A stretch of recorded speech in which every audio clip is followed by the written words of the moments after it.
성경 말씀은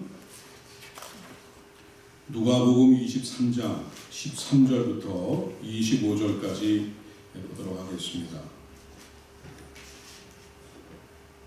제가 받들어서 봉독하겠습니다. 빌라도가 대제사장들과 관리들과 백성을 불러 모으고 이르되 너희가 이 사람이 백성을 미혹하는 자라 하여 내게 끌고 왔도다. 보라, 내가 너희 앞에서 신문하였으되 너희가 고발하는 일에 대하여 이 사람에게서 죄를 찾지 못하였고 헤롯이 또한 그렇게 하여 그를 우리에게 도로 보내었도다. 보라, 그가 행한 일에는 죽일 일이 없느니라. 그러므로 때려서 놓겠노라. 무리가 일제히 소리질러 이르되 이 사람을 없이 하고 바라바를 우리에게 놓아 주소서 하니 이 바라바는 성중에서 일어난 밀란과 살인으로 말미암아 옥에 갇힌 자로라. 빌라도는 예수를 놓고자 하여 다시 그들에게 말하되 그들은 소리질러 이르되 그를 십자가에 못 박게 하소서, 십자가에 못 박게 하소서 하는지라. 빌라도가 세 번째 말하되 이 사람이 무슨 악한 일을 하였느냐? 나는 그에게서 죽일 죄를 찾지 못하였나니 때려서 놓이리라 하니 그들이 큰 소리로 재촉하여 십자가에 못 박기를 구하니 그들의 소리가 이긴지라. 이에 빌라도가 그들이 구하는 대로 하기를 언도하고 그들이 요구하는 자 곧 밀란과 살인으로 말미암아 옥에 갇힌 자를 놓아주고 예수는 넘겨주어 그들의 뜻대로 하게 하니라. 아멘.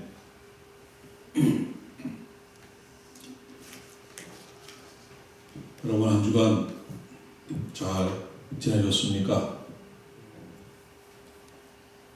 저는 참으로 마음이 무겁고 착잡한 한 주간을 보냈습니다. 한국의 전직 대통령이 또 한 사람 감옥에 들어갔습니다. 직전 대통령이 임기 중에 탄핵받아서 감옥에 들어가 있는데도 그 전 대통령이었던 사람이 또 구속되었습니다. 역대 대통령 중 4사람이나 감옥에 가는 이 놀라운 기록을 세운 나라. 정권만 바뀌면 조금의 용서나 관용도 없이 철저하게 복수하는 자칭 법치주의 나라. 자랑스러운 건지 부끄러운지 모르는 이러한 대한민국이 되었습니다. 한 나라의 국가 지도자로 일하다 보면은 공도 있고 과도 있습니다. 그런데 대통령만 하고 내려오면은 대통령 본인이든 아니면 가족이든 자식들이든 누군가 감옥에 가야만 하는, 전 세계 어디에서도 찾아볼 수 없는, 그 유래를 찾아볼 수 없는 아주 대단한 나라가 되었습니다. 일제 식민 치하에서 35년 동안 모든 것을 빼앗기고 거지 나라가 된 다음에 6.25 전쟁으로 한반도 전체가 폐허더미가 된 지 단지 60년 만에 대한민국은 경제 규모로 전 세계 230여 개 나라 중에서 11위에 달하는 경제대국, 잘 사는 나라가 되었습니다. 수출입 무역 규모는 1조 달러가 넘어서서 전 세계 6위에 달하는 무역 대국이 되었습니다. 인류 역사상 처음 원조 받던 나라에서 원조를 하는 나라로 변한 이러한 경이로운 성장과 발전을 이룬 이런 나라입니다. 그것도 60년이란 최단 시간 내에 특별한 자원도 없는 이런 척박한 땅에서 이룬 그야말로 불가사의하고 전무후무한 이런 일이 일어나는 것입니다. 우리 그리스도인들이 말할 때는 하나님의 은혜라고 말합니다. 그런데도 잘한 사람은 하나도 없이 망명 가서 죽고 자살해서 죽고 모두 감옥에 가 있고 앞으로도 감옥에 가야만 하고 모두가 죄진 놈들, 나쁜 놈들 뿐이라는 것입니다. 그러면 대한민국의 오늘이 이 눈부신 발전은 도대체 누가 이뤄낸 것입니까? 저절로 이루어진 것입니까? 이 대한민국에 모두 잘못하고 벌받아야 할 사람만 있고 존경하고 존경받을 만한 사람이 없는 나쁜 사람들이 사는 나라가 되어버렸습니다. 위로는 대통령서부터 시작해서 밑에 말단 공무원들까지 기업인들 모든 사람의 대한민국 사람들은 존경할 만한 사람을 찾아볼 수가 없습니다. 정말 그렇습니까?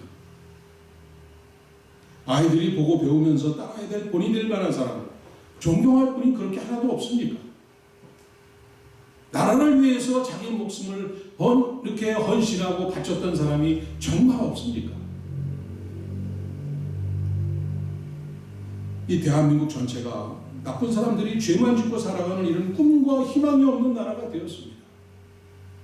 그러니까 젊은이들이 입에서 헬조선 이런 저주스러운 얘기가 막 터져나가고 있습니다. 참 부끄러운 시간들입니다. 이 대통령이 바뀔 때마다 교과서에 나오는 역사적인 유인들이 바뀝니다. 멀쩡히 잘 서 있는 동상이 무너져 내리고 또 새로운 동상이 세워집니다. 가치관이 바뀝니다. 여러분, 이승복 어린이 기억하십니까? 기억하시는 분 안 계세요?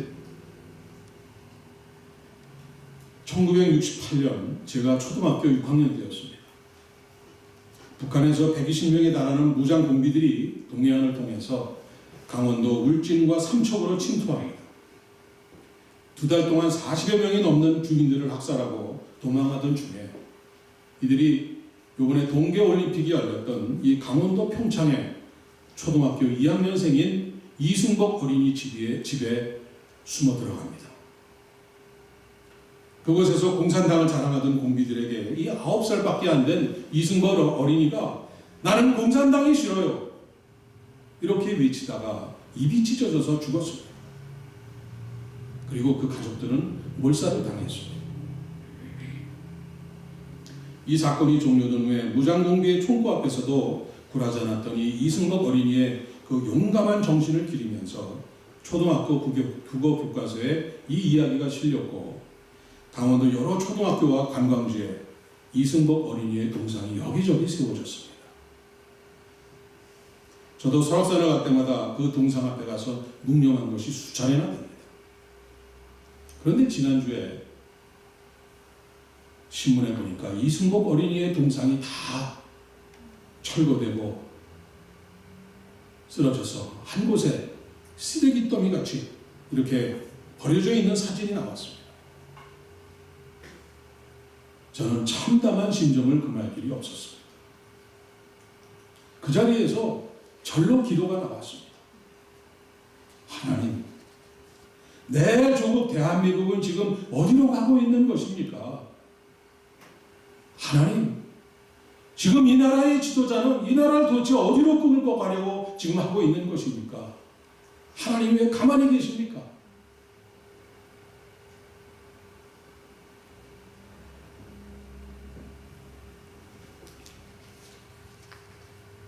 그러고 나서 주위를 돌아보니까, 세계를 돌아보니까, 다른 나라들은 어떤가 돌아보니까 이 프랑스라는 나라에서는 자신의 친구 엄마하고 결혼한 40살의 젊은 청년이 대통령이 되더니 자기 그렇게 결혼한 방식과 같이 마음에 내키는 대로 마구 정책을 뒤엎는 개혁으로 온 나라가 지금 흔들리고 있습니다. 지지율은 지금 완전히 땅바닥으로 지금 곤드락질 치고 있습니다. 러시아 지도자라는 사람은 기상천외한 방식으로 이런 부정선거를 저질러서 4번이나 대통령에 당선되어서 장기 집권 독재를 지금 하고 있습니다. 중국 역시 3,000명에 가까운 국민 대표들이 모여서 만장일치라는 현대 정치사에서 찾아볼 수 없는, 유례를 찾아볼 수 없는 이 만장일치라는 있을 수 없는 지지를 통해서 대통령을 평생 동안 해먹을 수 있는 길을 열어놓았습니다. 미국은 어떻습니까? 모든 신문이나 뉴스가 매일 대통령의 과거 여자들과의 그런 그 더러운 얘기들하고 사진 때문에 도대체 낯이 뜨거워서 얼굴을 들 수가 없어. 이러한 사람은 과연 대통령이라고, 세계로 움직이는 미국을 대표하는 지도자라고 내세울 수 있는지 참으로 부끄럽고 창피스럽습니다. 어떻게 세상이 이렇게 돌아가고 있는 것인가? 하지만 이것이 세상이고 세상의 지도자들입니다. 아집과 독선, 위선과 교만, 부정과 부패, 야욕과 탐욕, 술수와 사기, 거짓과 비방, 간음과 음란, 도둑질과 살인, 이 더럽고 추악한 것들로 이 명예와 권세, 부귀 영화를 추구하는 것이 오늘 세상에 지도자라는 사람들이 사는 방식입니다. 그 누구도 자신들이 매일 입에 붙이고 사는, 매일 말하는 이 백성을 위해서, 국민을 위해서 매일 자기들은 그렇게 산다고 하죠. 그러나 정말 백성을 위하고 국민을 위해서 정말 헌신하고 자신을 희생하면서 내려놓는 지도자는, 이러한 진실되고 정직한 지도자는 세상에 없습니다. 이것이 세상의 지도자들이고, 그것을 따르는 자들이 세상 사람들이고, 공중 권세 잡은 사단이 움직이는, 세상이 움직이는 이치입니다. 바로 오늘 본문에 나오는 유대민족의 지도자라는 이 바라바가 상징하는 그러한 모습들입니다. 그런데도 사람들은 누구를 놓아달라고 합니까? 바라바를 놓아달라고 외칩니다. 겉으로는 종려나무를 들고 예수님을 환영하는 듯합니다. 입술로는 호산나 호산나 부르면서 예수님을 찬양합니다. 오늘도 많은 사람들이 추구하고 따르는 것은 예수님이 아니라 바라바입니다. 오늘도 바라바를 놓아주소서, 세상을 나에게 주시옵소서, 이것이 우리들의 솔직한 내 모습입니다. 본문 18절 보실까요? 본문 18절에 무리가 일제히 소리질러 이르되 이 사람을 없이하고 바라바를 우리에게 놓아주소서. 이 사람을 없이하라고 했습니다. 이 사람이 누굽니까? 예수님을 제껴버리고 죽여 없애라는 것입니다. 그리고는 예수님보다 세상, 바라바가 더 좋다는 우리의 부끄러운 모습을 보여주고 있습니다. 생각해보면 이 세상과 주님 사이에서, 우리가 그 가운데서 우리가 매일매일 선택하며 결정하면서 살아갈 때, 우리가 그 가운데서 얼마나 자주 망설이며 머뭇거리면서 살아가고 있습니까? 그러면서 결국 선택하는 것은 주님 쪽보다는 세상 쪽이 더 훨씬 많죠.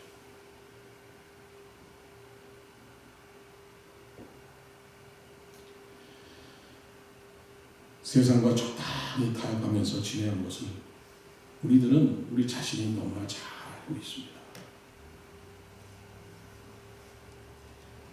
그런데 오늘 이런 흉악한 바라바와 같은 죄인까지 구원해 주시고, 바라바를, 심지어 이런 바라바를 내게 달라는 우리들까지 구원하기 위해서 예루살렘 성으로 입성하시는 한 분의 왕이 계십니다. 수많은 백성들이 이분의 예루살렘 입성을 축하하기 위해서 종려 넘어 가지를 흔들면서 호산나 호산나 찬송하면서 따라옵니다. 아람어 이 호산나는 우리를 구원하소서라는 뜻입니다. 누가복음 19장 38절에 찬송하리로다 주의 이름으로 오시는 왕이요 하늘에는 평화요 가장 높은 곳에는 영광이로다. 군중들이 이렇게 찬송했다고 이렇게 기록되어 있습니다. 주의 이름으로 오시는 왕이시여 우리를 구원하소서. 이렇게 하면서 예수님을 왕으로 영접해 받아들인 것입니다.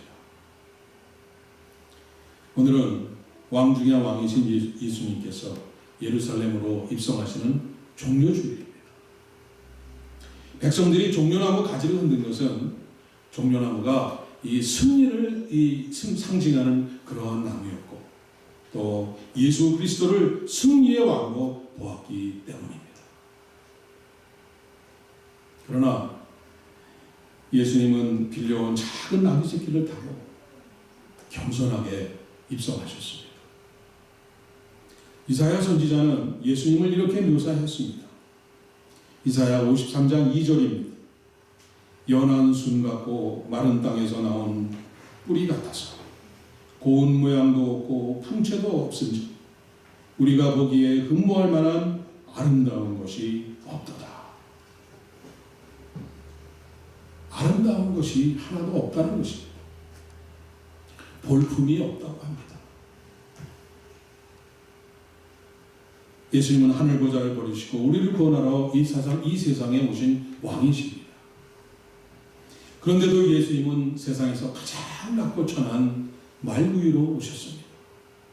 그리고 30년 동안을 아무 말 없이 가난한 부모 밑에서 몫으로 이 생활을 하면서 조용히 성실하게 가난하게 살아오셨습니다.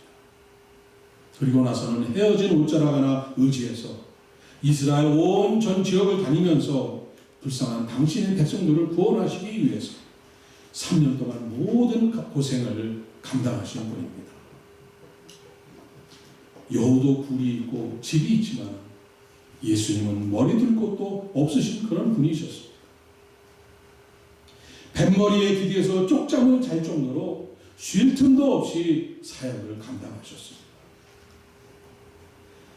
강가에서 들판에서 노숙하시면서 비가 올 때는 다리 밑에서 기거하시면서 제자들과 동고동락 하셨습니다. 천지 만물을 지으시고 소유하신 창조주 그분이시지만은 전대도 없이 돈 주머니도 없이 친구들에게 의지하면서 의식주를 해결하시면서 가난하게 사셨습니다. 세상의 어느 왕들이나 대통령, 지도자들이 감히 흉내도 내지 못하는 그러한 삶을 사신 왕이셨습니다. 하지만 세상은 그분을 죄인으로 다루었습니다. 예루살렘으로 들어가신 지 며칠 만에 죄인처럼 붙잡혀서 재판을 받았고 결국 로마 총독 빌라도에게 재판을 받아서 십자가에 못 박히셨습니다. 그들이 예수님께 뒤집어 씌운 죄목은 이렇습니다. 첫째, 자신을 하나님의 아들이라고 사칭하여 하나님을 모독한 죄. 둘째, 민중을 선동하고 다님으로 사회를 혼란시킨 죄. 셋째, 로마 황제를 신으로 섬기지 않고 하나님을 신으로 섬기고 섬기는 종교를 전파함으로 국가 전복을 꾀한 죄. 사람들은 이렇게 예수님을 죄인으로 몰아서 십자가에 못 박은 것입니다. 예수님이 지으신 죄는 진실을 말하신 죄밖에는 찾을 수가 없습니다. 오늘 본문에는 이 십자가에 달리시기 전에 빌라도 앞에서 재판을 받는 장면이 나오고 있습니다. 우리 다 같이 본문 14절 15절을 한 목소리로 읽겠습니다. 이르되 너희가 이 사람이 백성을 미혹하는 자라 하여 내가 끌고 왔도다.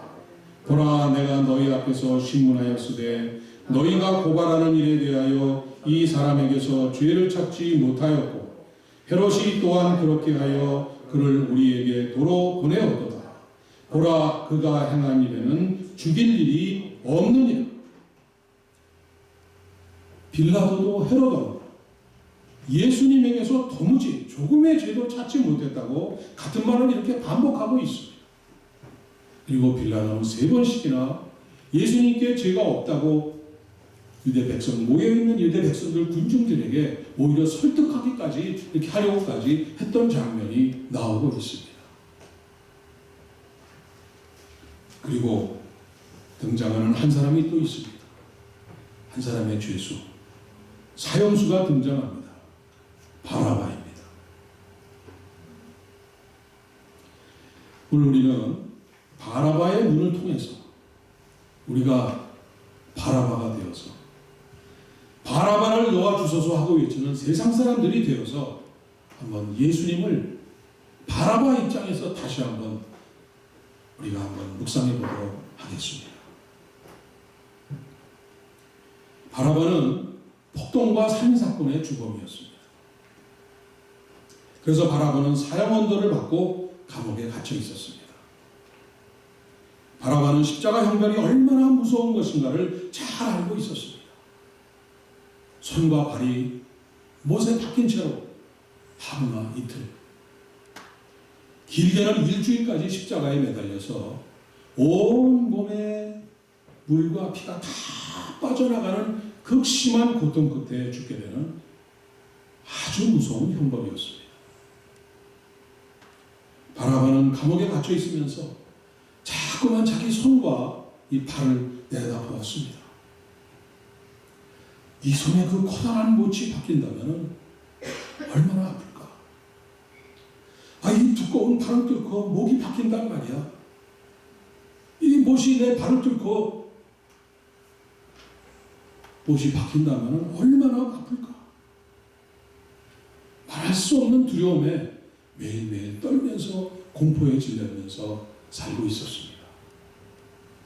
옆방에 갇혀있던 죄수가 끌려나가서 돌아오지 않는 날에는 그는 무서운 공포에 떨면서 하룻밤을 꼬박 새우곤 했습니다. 그러던 어느 날 바라바가 갇혀있는 감방문이 열리는 소리가 나더니 간수들이 들어와서 두 팔을 거칠게 잡아당겼습니다. 바라바는 이제 드디어 때가 왔구나, 시간이 왔구나 생각하고는 고개를 떨군 채로 끌려나갔습니다. 그런데 이게 무슨 일입니까? 밖으로 끌려나온 바라바는 도저히 믿을 수 없는 이야기를 듣습니다. 바라바, 너는 자유다. 이제부터 내가 가고 싶은 대로 가라 하고 풀어주는 것이었습니다. 바라바는 마치 꿈을 꾸듯 감옥문을 벗어나서 길거리로 나옵니다. 사람들이 많이 모여 있었습니다. 그들 속에 묻혀서 정신없이 걷고 있는데 갑자기 사람들이 몰려가는 것이 보였습니다. 따라가 보았더니 거기에는 온몸이 피투성이었던 예수님께서 십자가를 지시고 골고다 언덕으로 오르고 계셨습니다. 바라바는 자신이 져야 할 십자가를 저분이 대신 지고 있다는 것을 깨달았습니다. 바라바는 두려운 마음으로 사람들을 따라갑니다. 병사들이 예수님을 십자가에 못 박기 시작합니다. 꽝꽝 못 박는 소리가 들려올 때마다 바라바의 심장도 따라서 뛰었습니다. 저 못은 바로 내 손에 박혀야 할 못입니다. 예수님의 손에 못 박는 망치 소리에 바라바는 고개를 떨굽니다. 차마 도저히 그 모습을 계속 바라볼 수가 없었기 때문입니다. 얼마 후 바라바는 눈을 들어 십자가에 달리신 예수님을 바라봅니다. 가시에 찔린 이마에서는 피가 흘러내려서 온 얼굴이 피범벅이 되고 붉게 물들어가고 있었습니다. 그분의 손에는 커다란 못이 부드러운 살을 찢고 뼈를 뚫고 나무에 박혀 있었습니다. 그 손에서는 보배로운 그분의 피가 흘러내리고 있었습니다. 그분의 발도 역시 큰 대못에 박힌 채로 피가 흘러내리고 있었습니다. 이 무지막지한 군인들은 날카로운 창끝으로 그분의 허리를 찔러서 뜨거운 피가 철철 흘러내리고 있었습니다. 그리고 6시간이 지났습니다. 온몸에서 피가 다 빠져나간 예수님의 얼굴은 점점 창백해져 갔습니다. 고통 때문에 거칠어졌던 숨소리도 점차 들리지 않게 되었습니다. 이제 마지막 남은 힘을 당해서 예수님께서는 하늘을 우러러 외치셨습니다. 엘리 엘리 라마 사박다니, 나의 하나님 나의 하나님 어찌하여 나를 버리시나이까.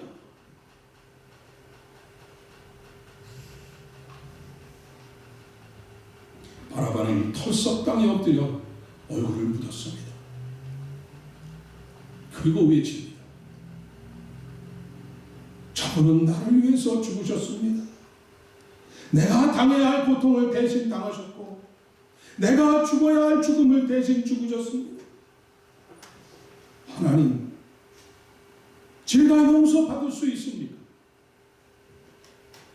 하나님, 제가 당신을 위해서 무엇을 하면 되겠습니까? 하나님. 이렇게 바라보는 통곡으로 울부짖었습니다.